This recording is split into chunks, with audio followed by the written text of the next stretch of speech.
But of course, iba pa rin naman talaga pag mismong laro na. Totoo. And it all falls down to execution. Pero bago ang execution na yan, makikita muna natin ang drafting kung saan magtatapatan ang dalawang high-level coaches natin. In fact, parang understatement pa nga pag sinabi mong high-level dahil marami na rin napatunayan ang parehas na ito. Coach Snap taking away the Fanny and the Selena para naman kay Coach Moody. Tatanggalin na rin ang Freya ni Sanford. And interesting, no? Now that I think of it, si Sanford ngayon ang captain para sa season na ito. Grabe, no? Siguro, ano ba? Siya ba ang pinakabatang captain? Hindi, si Fiu kasi naging kapitan din, no? Medyo bagets-bagets pa siya. Hindi natin sigurado, confirm natin yan. Pero, ang ganda nito, no? Kasi kakaibang, ibang flavor ng Sanford ang ating makikita. Maganda, may nag-flashback na memory sa akin mga kaibigan. There was a time that I actually worked with Signal Ultra. Oh. At kasama ko din doon si Bluffsy and then si Few. Ang kanyang nickname nun ay Angelo pa yung tawag sa atin. Siyempre parang weird na tawagin yung kakampi mo na Few noon mga time na yun. So Angelo yung tawag niya doon. At siya yung pinakabata actually. Oh. Pero pag nagsalita siya at makikita mo yung kanyang command as a leader, hindi talaga siya mukhang bata pakinggan. Talagang makikita mo yung kanyang leadership. Kahit pa 17 years old lang siya nun amongst 20-year-olds. Wow. Grabe, no? And now, Coach Few leading Onyx Philippines as well to a 2-0 victory early on sa ating international rivalry. Now, in the Clash of the Titans, Team Liquid Philippines blue side, the Barracks taken away by Team Falcons. Ano bang pwede nilang kunin dito?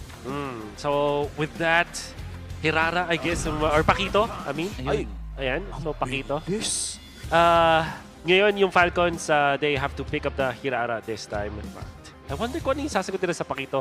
Beleric, obviously, sa mga natural pickups sa mga ganito scenario, but also Uranus. Tingin ko ang best option dito para sa Falcons is Uranus plus the Hirara. And sa totoo lang, no, flex pick pa rin itong Pakito na to. Kung babalikan natin ang MSC journey ng Team Liquid Philippines, bagamat ay maikli, ay may mga oras na naglaro si Teddy ng Pakito Gold Lane. So wala pa tayong siguradong destinasyon para sa Pakitong ito.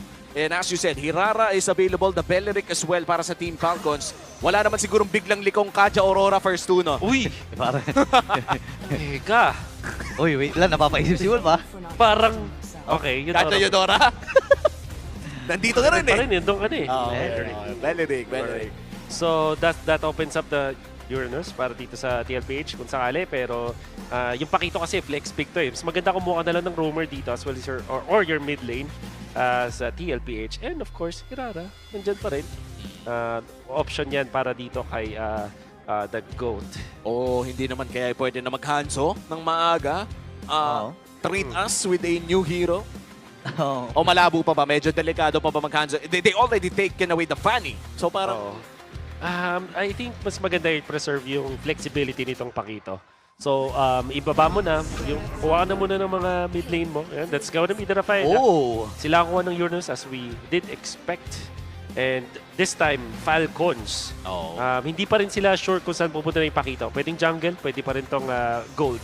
Oo, and most likely, no, ay pwede pang mag-double fighter ang side ng Team Liquid Philippines with a Rafaela na nakita nating napagana ng Aurora Gaming Turkey sa MSC na talagang nagpakitang gilas ang team na yon. And now for Team Falcons, they take the Hirara. Kanina pa natin binabanggit ito. At papasok na tayo sa banning phase muli. Dahil triflex itong Pakito, ang hirap ata mag-banning para sa Falcons. Pwede pa nga maging jungle talaga yan, eh, no? Feeling ko pinaka-safe kung gusto mo talaga na diretso. Ano na lang Roamer.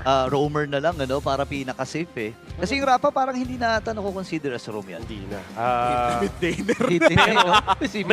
May chance to na mag-Matilda pa rin, ha? So, nakakatakot yun. Kasi kung ikaw yung Falcons, you're looking at Hirara as well as Eudora, gusto nito mag-burst down agad. Gusto nila makatunaw agad ng mga heroes. So maybe utilities like Minotaur and Matilda, kailangan nilang i-consider as the band. Glue, of course, napakagandang band din dito mula sa Falcons. Identifying na ang target dito is si JP na. Kailangan mo lang i-limit yung heroes ni Daddy JP. Oo. Ayun, inalis na.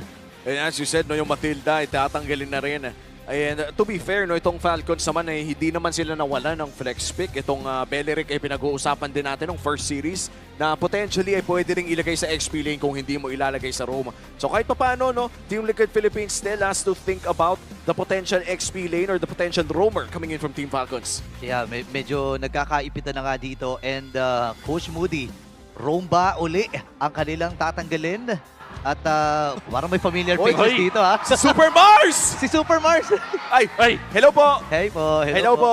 Ay, na-shot call natin si Super Mars eh.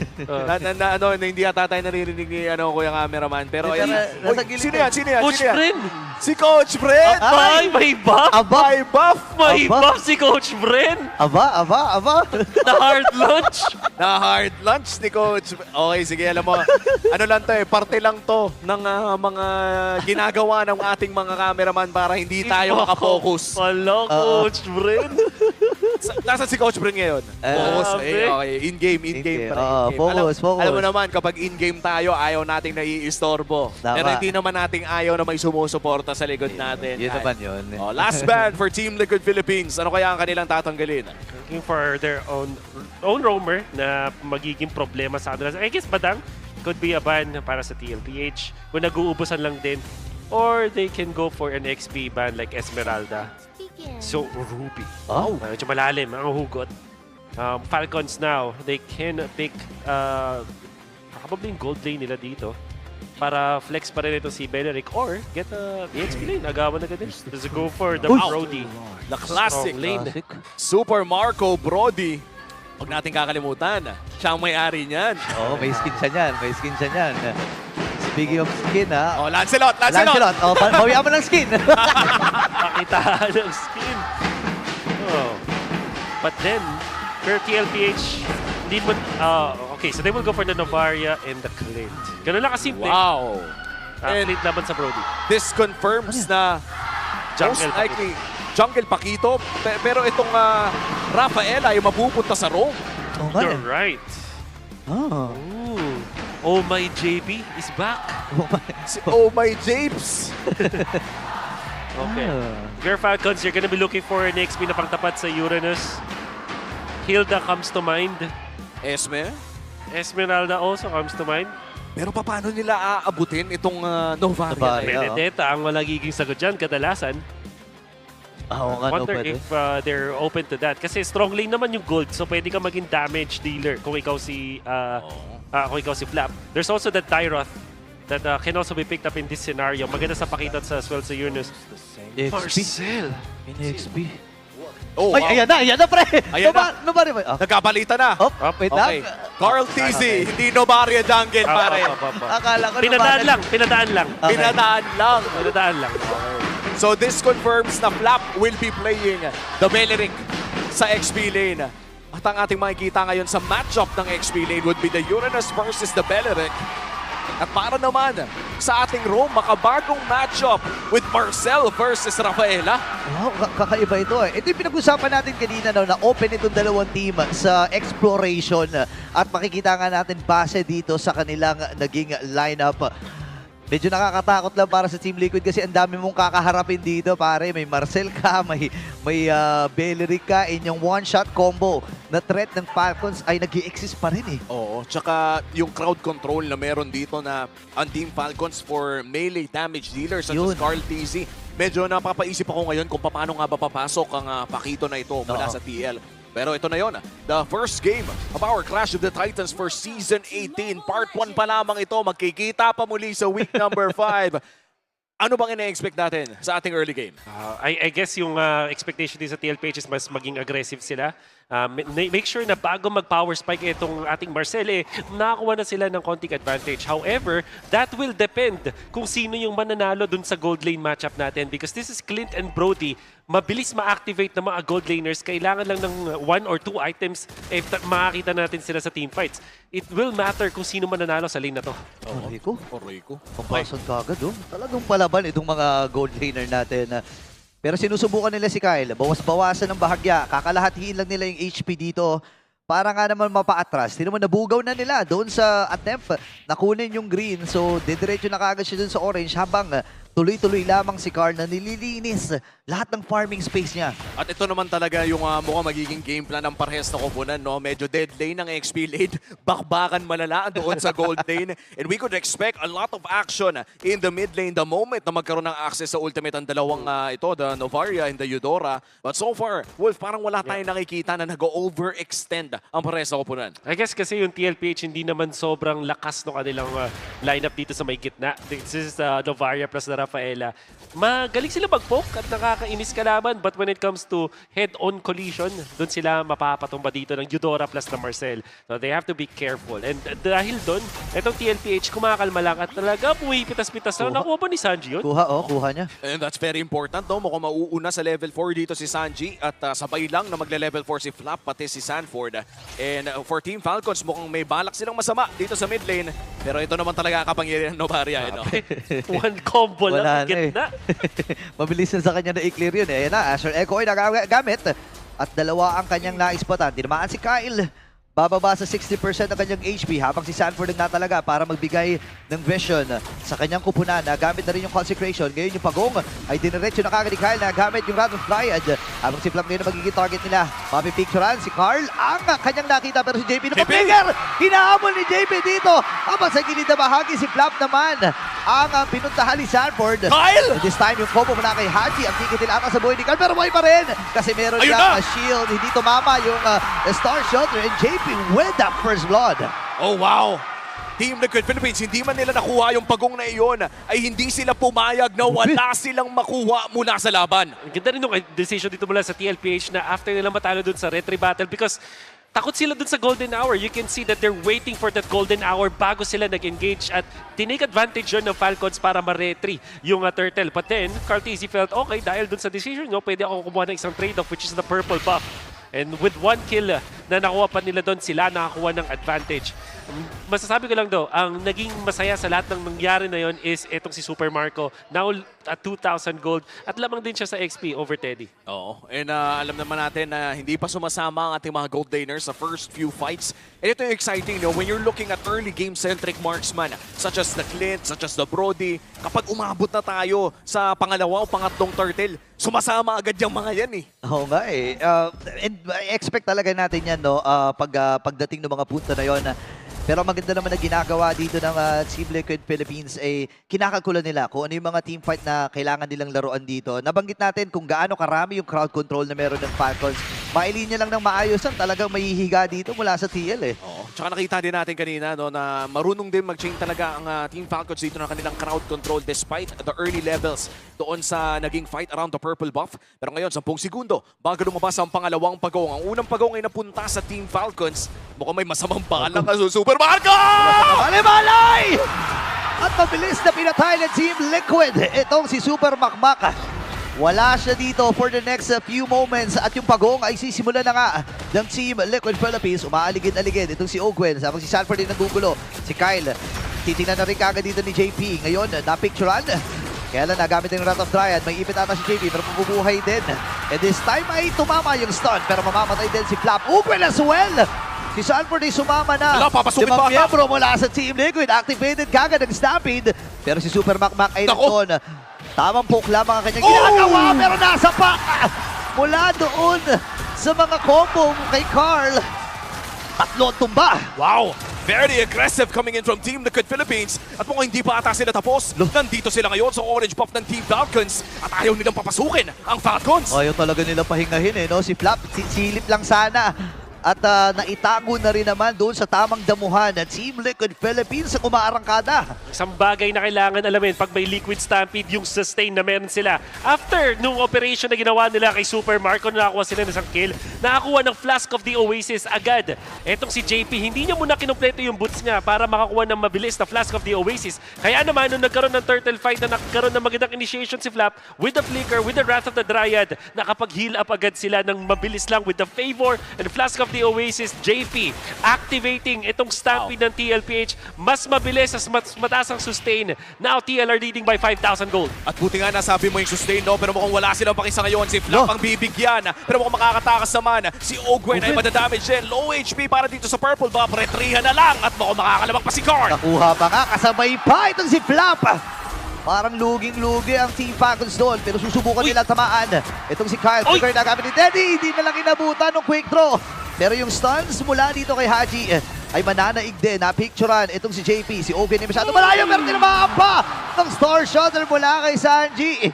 Alam mo, gamay na gamay talaga ni Sanji, yung mga tinututok na hero na ganyan eh. And still a perfect game para sa Team Liquid Philippines. Currently 8-0 ang ating kill score at gusto ata ng Cavalry ang mid lane turret ng Team Falcons. Sisimulan na rin nila ang pangatlong pagong. So far, 1-1 ang ating turtle score at mukhang hindi makakapalag ang Team Falcons sa turtle take na ito. Kakabukas pa lang ng bilyaran ni Sanji. Oo nga eh. Kakapost lang yun nun.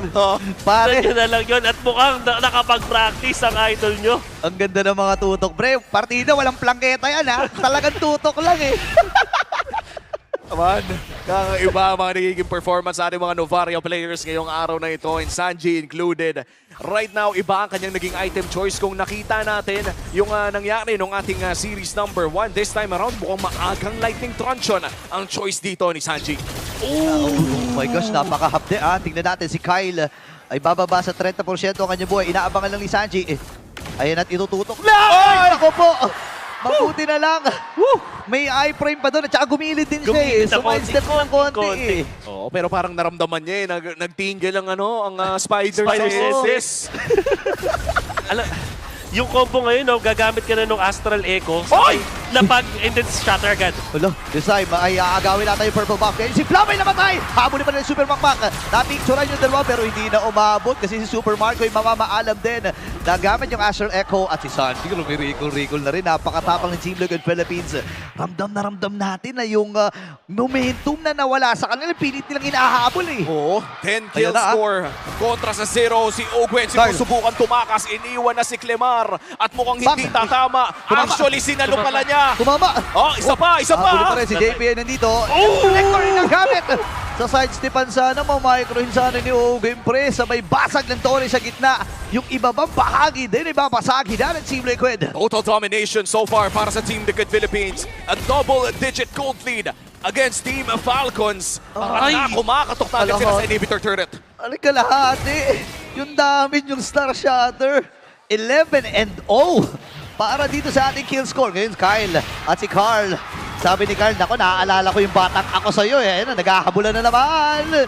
Wala nang tutulong. Pero susubukan ni Carl na tumakas. Mas mabilis daw siyang dumaan. Buti na lang. Andun yung iframe pero hahabol si Carl. Susundan na rin ni Sanji. At makakatakas. Oh my goodness, yung catapult pa yung kumitin. Catapult, What an pare! assist! What an assist by the catapult! Wait, ang kapal pa, catapult! ang kapal pala ng palaso nun. Oo. With the eyes sa tabako, Pizel! And oh my G, tuloy ang laban dito sa loob ng orange buff at hindi na makapasok ang Team Falcons. Lord secured para sa Team Liquid Philippines. Nagigilag si Liquid dito at hindi natin. Kasi si Flap ang kanilang didiskitahan. Kaya alam, binili na yung trip dito. Sanford will go down. At yung Torre sa top lane ay matagumpay atang bababasag dito ng Team Liquid.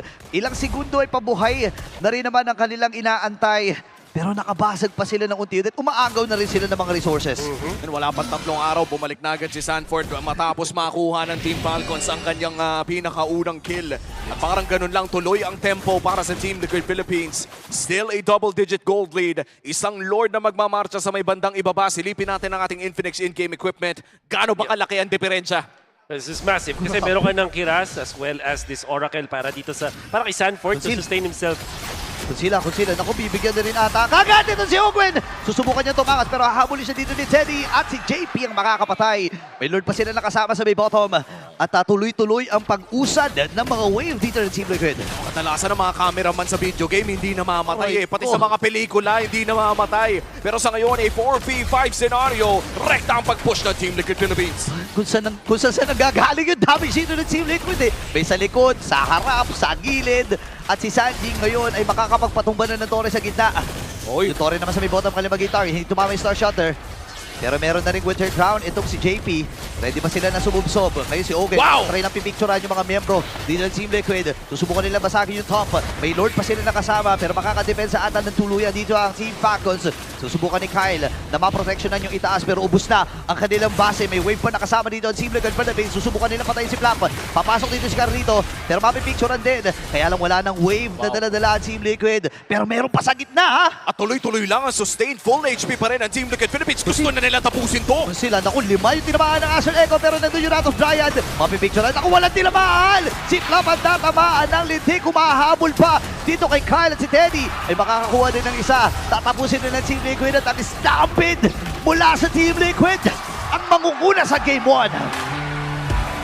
A dominating opening performance para sa Team Liquid Philippines. What a performance mula sa 5 miyembro ng TLPH. Oh my gosh! It all started dun sa first turtle fight na nakuha yung turtle dito ng side ng Falcons because of the threat of the golden hour na existed. Pero pagkaagamit nun, nakuha nila yung turtle na invasion. Nakitaan natin agad mula dito sa Team Liquid. The first main ingredient ng ating TLPH Stampede ng Team Liquid Stampede is the sustain. At nakuha nila yan mula kay JP right after that play. Picking up yung Flask of the Oasis, nakapag-sustain, nakapag-turn around ng laban. At mula dito sa 4-minute mark, hindi na sila tumigil sa pag-bully sa Falcons. Nililima ka agad, pre, no? And nakakatakot yung ganitong klaseng na form ng Team Liquid eh. Kaya pala ayaw na magsalita ni Carl. Oo nga eh. Ipapakita na lang. Papakita na lang. Action speaks louder than words. And with that, a 12-minute victory. Hindi nga ata umabot to ng kalahati. Hindi pa pwedeng i-round up. 11 minutes, pare, to end game number 1. Okay, so if you recall, doon sa ating MSC and then the following up tournament, grabe. Kinombo. Kinombo, pre. Upper straight mula dito kay Carl TZ. The snowball meta that we're talking about, the snowball fight. In fact, nakita natin sa grand finals ng MSC yung parang almost yung rising action ng ating meta game. And then the tournament that followed thereafter, yung snowball meta kung saan yung team na makakuha ng advantage, parang sila na talaga yung mananalo. That's why yung mga games, makikita natin around 12 minutes, 11 minutes because of this kind of gameplay. TLPH have adapted na dito. At napansin nyo naman dun sa ating first series, di ba? Mabibilisan din yung ating mga laro. And I think this is the shape of the meta right now. Mabibilis ang ating mga laro. And if you are playing perfectly like TLPH is doing it, nako, makikita mo na mabalis matapos yung laban. I think I'd have to quote Kid Bomba, MSC champion. Ang sabi niya, ang early game nga daw talaga ang isa sa mga pinaka-importanting parte ng meta na ito. And syempre hindi ko na, actually tatapusin ko na rin yung quote. Sinabi niya hindi pa daw naiintindihan nata ng Pilipinas nung time na yon na early game talaga ang meta. But this time around, katulad ng sinabi mo, Wolf, no? Yeah. Mukhang umabot na nga tayo sa punto na gets na rin ng Team Liquid Philippines, defending MPLPH champions na napaka-importante ng early game. Yep. Oo, pati yung hero composition din nila talagang disenyo, no, para mambuli doon sa early game. Napag-uusapan natin kahit off-broad kasi yung about dito sa Rafaela, yung pag-rise niya. Pero gaano ka-flexible yung Team Liquid dito na inilagay nila ito as a roam. Nag-uusap pa nga tayo, Wolf, kanina na kaya ba itong ilagay sa roam? Parang hindi na, di ba? Pero grabe ang Team Liquid, I guess kasi it's JP that can play almost any kind of hero. At the same time, ito yung bentahe ngayon ng TLPH. Kumuha sila ng isang flex na Pakito tapos eventually itong flex na Rafaela dun sa taas ng kanilang lineup. Ang nireveal lang talaga nila is the Uranus, but for at least for 2 of their heroes, na-reveal na yun pala ang kanilang gustong gawin. Flexible sa 2 heroes nila. And sa totoo lang, no, itong Uranus pwede rin sana mapunta sa jungle. Oo. Totoo, sir. I think that was the Pakito as well, Triflex. Ang dami nilang ginawang paglilin lang sa early parts ng drafting phase. And for Team Falcons, this time around, mukhang hindi na pagana itong composition na to. To be fair, Ogwin is one of the best Marcel users sa loob ng ating liga. Sadyang hindi lang talaga kinaya yung sustain at yung aggression na pinakita ng Team Liquid Philippines. The last time na usong-uso ang Matilda as well as the Rafaela back in around season 12 na time pa is because ang OP nung Favor at yung Flask of the Oasis na combination. Nung medyo na-adjust yung mga numbers ng mga emblems na yon at yung effect nga naman ng Flask of the Oasis, doon na naging less favored ng mga sustained heroes. But now na nagkaroon ng konting bump a few patches ago na hindi natin siguro masyadong napansin doon sa Favor because we really like Encourage so much. That's lagang nakikita natin dito na may value yung Conceal na nakakalimutan natin yung Favor. JP showed us kung bakit ang lakas ng kombinasyon ng Flask of the Oasis with the Favor as the Blessing. Sobrang ganda ng sustain na nagawa niya for his team. Oo. And at this point, no, parang Rafaela is definitely back.